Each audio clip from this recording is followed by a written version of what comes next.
Hi guys, I just wanted to take a minute today to give you some tips on how to paint something or draw something and make it look like it's glowing. So here I have this drawing that I did of a ghost, and as you can see she's glowing. This is done with pencil, and the whole trick to making something look like it's glowing is to get that darkness around the part that's the lightest. So if you're drawing like this or using watercolor, which I'm going to show you in a second, you want to save the white paper to be the whitest part is the glowing part, and then put some really dark darks behind that to give it the glow that you want it to get. If you're painting with something else like digital or with oil, then you're going to use your whitest whites or the lightest colors to paint where you want the glow to be, and then you want something to contrast against it to show that it's glowing in the background. So you're going to put your dark color around it. That's the same way it is with whatever it is that you're doing. So like I said, this one was done with pencil. If I was going to show you that, it would take a really long time.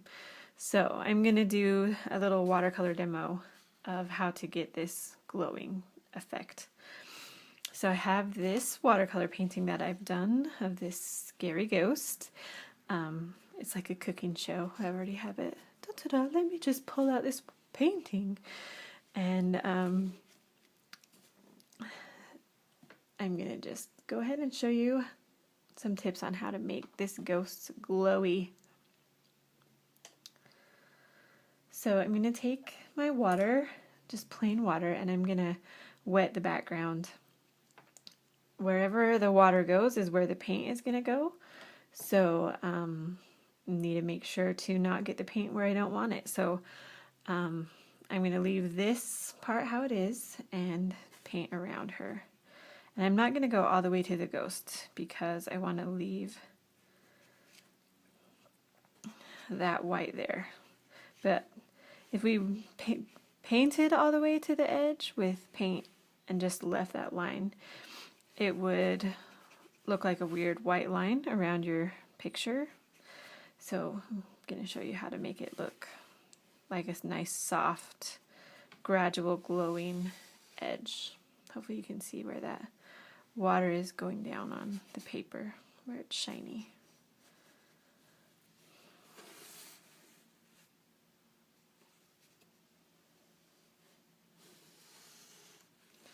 Whichever way I turn my paper, the water is going to run down that way.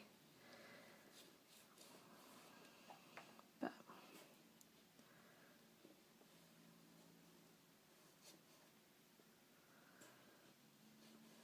okay, oh, couldn't even see that, but there we go.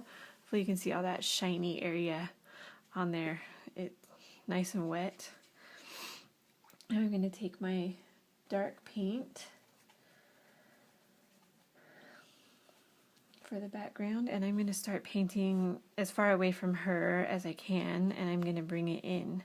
And I'm not going to bring it all the way into the edge where I did the water. I'm just going to do it part way. I want to make sure I have a lot of pigment because it's that dark that's going to make it look like it's glowy. So I'm going to get a lot more up here at the top.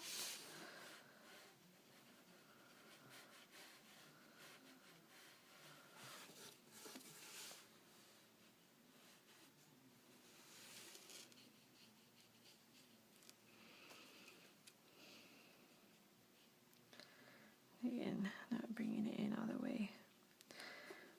This is a scrap of watercolor paper that I have, and it looks like it got damaged on the edge. So this side isn't going to work as well as the other side. Okay. So there I have that. It's dripping. You can see right here it's going to where the water is and it's stopping. I don't want that. That's going to ruin our glow. So I'm taking my brush, which I've sponged all the water out of. I'm just going to swipe that. The brush will pick up some of that. I'm going to do that anywhere it looks like it's getting too close.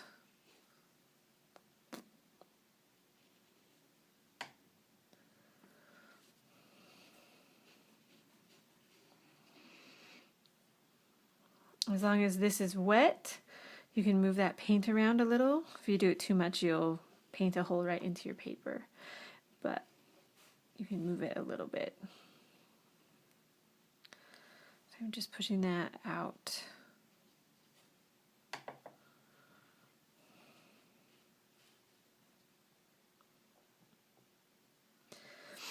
So now the paint is starting to dry, so it's not going to be moving around as much.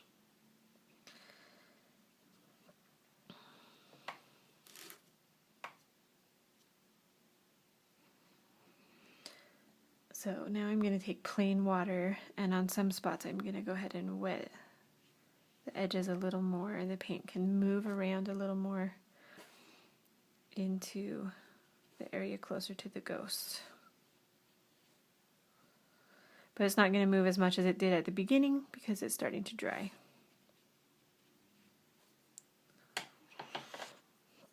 Alright, so there you go. There is a glowing ghost.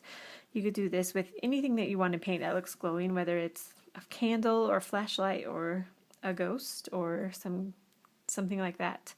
Just make sure you save those whites and then get that contrast behind. I hope that was helpful for you, and see you guys later.